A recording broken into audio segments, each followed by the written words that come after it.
নারায়ে তাকবীর, আল্লাহু আকবার। জাগ্রত হও গোটা মুসলিম, ঘুমিয়ে আর থেকো না তুমি।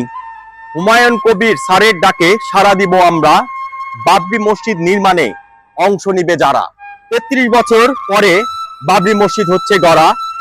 নাস্তিক তুমি যত হুঙ্কার দাও না কেন, মুসলিমেরা রেগে গেলে হবে তোমার কাম সারা।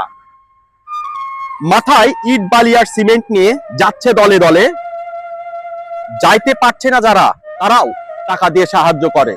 আল্লাহ মহান, তার ঘর নির্মাণে সাহায্য করছো যারা, চিন্তা করো না, আল্লাহ তাআলা তোমাদের ঘর বানাচ্ছে ওই জান্নাতে। মনে রেখো তুমি, হতাশ হইও না।